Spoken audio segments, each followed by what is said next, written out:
माय माऊली नमस्कार. विविध ग्रंथातील महान ग्रंथ संत महिमा ग्रंथ मधून आपण विविध संतांचा महिमा जाणून घेणार आहोत. त्यातील एक श्री संत जनाबाई महिमा कथासार अभिवाचन करत आहे. आवडले तर नक्की लाईक द्या. भाग दुसरा. पंढरीनाथाला साकडे व करंडूची कुसधन्य झाली. दरवर्षीप्रमाणे यावर्षी दमा आणि कृंड पंढरीच्या वारीस निघाली. त्याने त्याचा नेम केला होता. किती काम असो, किती अडचणी असो, वारी चुकू द्यायची नाही. दोघं निघाले खरे, पण मनातून थोडं दुःख होतंच. ईश्वर आपले मन का जाणत नाही, आमचा अंश का वाढवत नाही, या घरांचं गोकुळ का करत नाही, अशा विवंचनेतच दर मजल करीत पंढरपूर कधी आले कळले नाही. दोघांची मने पांडुरंगाच्या भेटीला हजर झाली होती.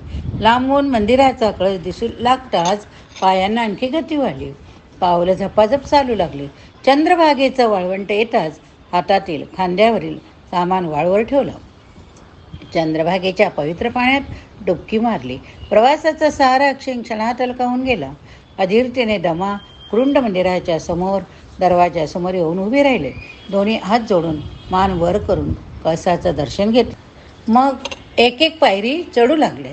प्रत्येक पायरीवर मंदिराला नमस्कार करत करत दरवाजातून मंदिरात प्रवेश केला. मंदिरातून गाभाऱ्यात प्रवेश करून श्री विठ्ठलाच्या सावळ्या सगुण रूपाच्या मूर्तीपुढे हजर झाले. सुंदर ते ध्यान साक्षात पाहताच आनंदाश्रूने डोळ्यात दाटी केली. ऊर आनंदाने भरून आला. दमा मूर्तीकडे आनंदाने डोळे भरून पाहत होता. तरी त्याच्या नजरेत व्याकुळता होती, अगणिकता होती. हात जोडून उभे असता त्याच्या मनात विचार आला. पंढरीनाथाला सर्व काही कळतं. प्रत्येक भक्तांच्या मनातलं सुखदुःख तो जाणतो. पण आपणच हे दुःख आहे का नको हे आपण त्याला सांगेपर्यंत कसं बरं कळणार? त्याला मनापासून विनंती केल्याशिवाय तो तरी कसं काय सांगणार?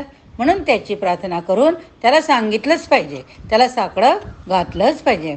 तसाच हात जोडून सद्गतीत अंतकरणानं दमा पांडुरंगाला म्हणाली, हे देवा, तुझ्या कृपेने आमचं सर्व चांगलं भलं आहे बरं का. अन्न धान्य कपडा लपटा डोक्यावर छपराचा आसरा सर्व काही आहे. बस एकच चिंता काळीच पोखरते. काय बरं?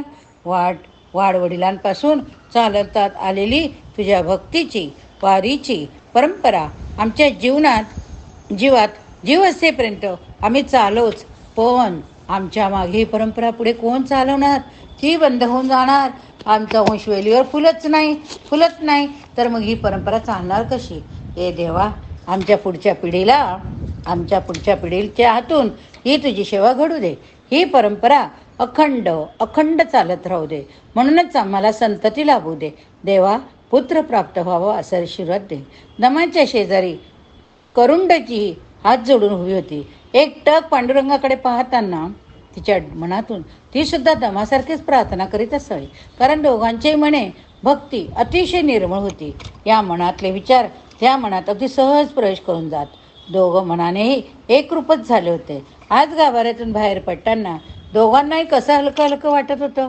चेहऱ्यावर समाधानाची तृप्तीची प्रसन्नता दिसत होती. दोघं परत चंद्रभागेच्या वाळवंटात आले आणि तिथं असलेल्या वैष्णवाच्या मेळाव्यात जाऊन मिसळले. तिथं चाललेल्या भजन कीर्तनाच्या भक्तिरसाचा आनंद चाकू लागले. दिवस कधी मावळला ते सुद्धा समजून आले नाही. रात्र झाली. बरोबरच्या शिदोरीचा 2 घासाचा पोटाला आधार देऊन दोघं जमिनीवर लवंडले. प्रवासाचा क्षीण पांडुरंग भेटीची तृप्ती यातून दोघांचाही डोळा कधी लागला समजलंच नाही. पळाने रात्र सरत होती. रात्रीमध्येच एकदा अचानक दमा लागून दमा उठून बसला. त्याने इकडे तिकडे पाहिलं. अजून बरीच रात्र शिल्लक होती. आजूबाजूची सारी माणसं सारे चराचर गाढ झोपेत मग्न होते. आजूबाजूला कोणी नव्हतं. करुंड सुद्धा झोपलेली होती. पण दमाच्या हालचालीने तिलाही जाग आली. ती दमाला म्हणाली, का हो, काय झालं? सपान विपान पडलं की काय? अहो, सपान तेच सपान. अजून बरीच रात बाकी आहे. झोपा बघू, सकाळी उठल्यावर बघू सपान काय ते. दमा उठलं म्हणाला, होय करुंड, सपानच बघितलं म्या, पण ते सारं सकाळीच सांगतो तुला. असं म्हणून दमा परत एकदा झोपेच्या आधी निघून गेला. अगदी पहाटेच दमाला जाग आली. त्यानं करुंडला सुद्धा उठवलं. दोघांनी आईने काटोपली. तसे करुंड दमाला म्हणाले, एवढं काय दिसलं हो रात्री स्वप्नात तुम्हाला? दमा म्हणाला, अगो करुंड, तुला काय सांगू? अगो रात्री माझ्या स्वप्नात प्रत्यक्ष उठवा आला. माझ्यासमोरच तो उभा. आहा हा, काय ते सहावं रूप, पिवळा पितांबर नेसलेला, कपाळी गोपीचंदाचा टिळा, कानी कुंडल, गळ्यात तुळशी माळा. आहा हा, काय तो मंजेरीचा दमदमता घमघमता सुगंध, बुक्क्याचा सुंदर वास. ते ध्यान पाहून मन कसं तृप्त झालं. नुसता बघत राहिलो बघ. मग सावध झालो आणि त्याच्या पायावर डोकं ठेवलं. त्याचे पाय घट्ट धरले.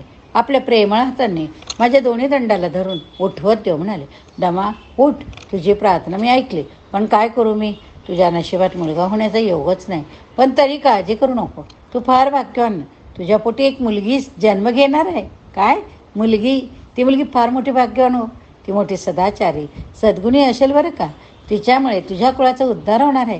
तिचं नाव तू काय ठेवशील? जनाबाई ठेव, जनाबाई. अरे प्रत्येक युगात एक एक महाकर्तव्य स्त्री होऊन गेलेली, त्यांचीच परंपरा ही जनाबाई पुढे चालवणार. अरे ही जनाबाई म्हणजे कृतयुगामधली पद्मिनी, तर त्रेतायुगातली मंतरा होय. तीच द्वापार युगामध्ये कुब्ज होती. आता कलियुगात तीच जनाबाई म्हणून तुझ्या पोटी जन्म घेणार. या जनाबाईचा संबंध पुढे माझा अतिशय लाडका थोर असा परमभक्त नामदेव यांच्याशी येणार.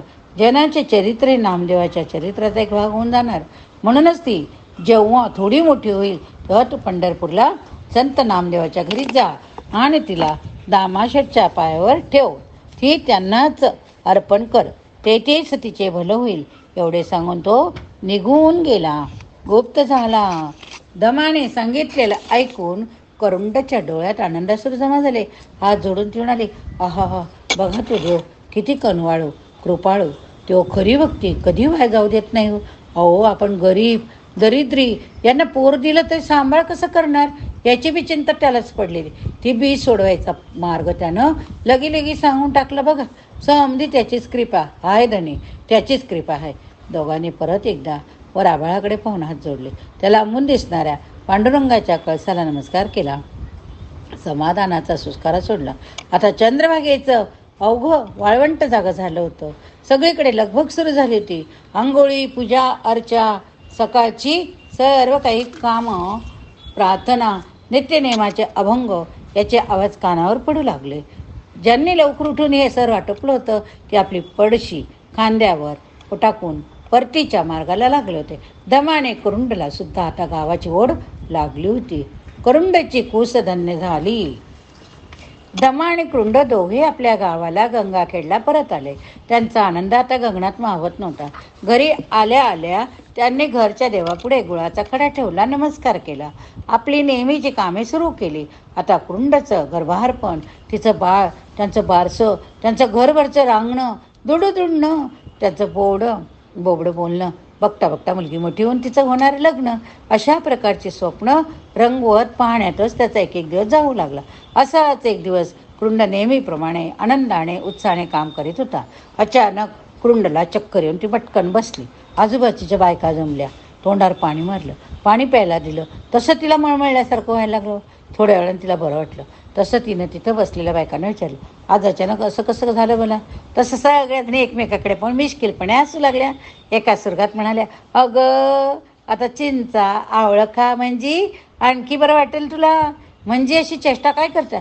सांगा ना मला, असं कसं का होतं बरं, सांगा ना. जरा गोंधळून कृंड म्हणाली. शेजारची अनुभवी म्हातारी पुढं आली. तिनं कृंडच्या पाठीवरून तोंडावरून मायेनं हात फिरवला. म्हणाले, अगं माझी आई बाई, तो आता आई होणार आई, समजलं का? अळूच कानात म्हटली, समजलं का? मावशे खरंच ग ब? अतिशय आनंदानं कृंड विचारलं. वय ग माझी बाय, खरंच लई अंत पाहिला तुझा, लई वाट बघताय लावली, पण शेवटी देवानं तुझं घरानं ऐकलं. मग आता देव पावला, लई इसावा घे आता, दगदग करू नको, म्हातारी मायने सांगून गेले. बायकांचं बोलणं ऐकून कृंडला खूप खूप आनंद झाला. कधी एकदा दमाला ही गोष्ट सांगते असं तिला झालं. ती सारखी आतबाहेर करत दमाची वाट पाहू लागली. संध्याकाळी दमा घरी आला. कृंडनं अगदी लगबगीनं पाणी दिलं. दमाला आज कृंडाच्या चेहऱ्यावर वेगळाच आनंद दिसत होता. दमानं विचारलंच, अगं कृंड, आज काय विशेष नवल म्हणजे? पण मी म्हणती असं काही विचारता? कृंड म्हणाली, अगो आज घरात पाऊल टाकलं आणि तुझा चेहरा कसा चंद्रावाने आनंद दिसला म्हणून विचारलं. दमा म्हणाली, धनी आज मला चक्कर आली होती. कृंडनं सांगितलं. आणि त्यात ते हसून आनंदाने सांगण्यासारखं काय नाही वय? अगं पडली बिडली नाही ना, लागलं बिगलं नाही ना? दमानं जरा घाबरून विचारलं. तसं आणखी आनंद कृंड म्हणाली, तसं नाही धनी, विठोबानं तुम्हाला दिलेला दृष्टांत खरा होणार. आपल्या घरात बाळ येणार बाळ. कुरुंडनं सांगितलेलं ऐकून दमा तर हरकून गेला. त्यानं देवाला हात जोडले. कुरुंडला म्हणाला, तुला काय खावं प्यावंसं वाटलं तर सांग बरं का. अरे काळजी घ्यायला हवी हो. अनेक दिवसांची इच्छा पूर्ण होणार म्हणून दोघंही आनंदात होते. तसेच आनंदात बोलता बोलता 9 महिने 9 दिवस पूर्ण झाले. कुरुंडने का गोंडच गुटगुटीत मुलीला जन्म दिला. घरात आनंदी आनंद झाला. आपलं सारं आयुष्य आता सार्थकी लागलं असं कुरुंड दमाला वाटू लागलं. मोठ्या उत्साहाने 5वी पुजली. 12व्या दिवशी बारसं केलं. बालाला पाळण्यात घातलं. पांडुरंगानं सांगितल्याप्रमाणे मुलीचं नाव ठेवलं जनाबाई. जनाबाई. सर्वांना हरभऱ्याच्या घुगऱ्या वाटल्या. साखरपान दिलं. जनीचा हातपाय हलविण्याच्या खेळानं किलकारानं घरात चैतन्य आलं. फार दिवसांनी झालेलं बाळ म्हणून दोघंही तिला कुठं ठेवू कुठं नको असं करत शेजारी पाजारी बाळाचं कौतुक करीत लाड करीत ज्याने दिसामासाने वाढू लागली, तुरुतुरु पळू लागली, बोबडं बोबडं बोलू लागली. साऱ्यांना तिच्या बोललीलांचं खेळायचं आणि खोड्याचं अप्रचप वाटू लागलं. जनीचं खेळणं, बालखोड्या, शेजाऱ्यांचं प्रेम, ते करत असलेलं जनीचं कोडकौतुक पाहून दमाने कुरुंडाचा ऊर भरून यायचा. आपली कुस धन्य धन्य झाली असं कुरुंडाला वाटायचं. ते पुन्हा पुन्हा हात जोडून पांडुरंगाचे आभार म्हणायचे. पांडुरंगाचे आभार म्हणायचे. या ठिकाणी हा भाग संपला. पुढील भागात पुढील कथा बघूया. विठू माझा लेकुरवाळा सांगे लेकुरांचा मेळा. निवृत्तीनाथ खांद्यावरी सोपानाचा हात धरी.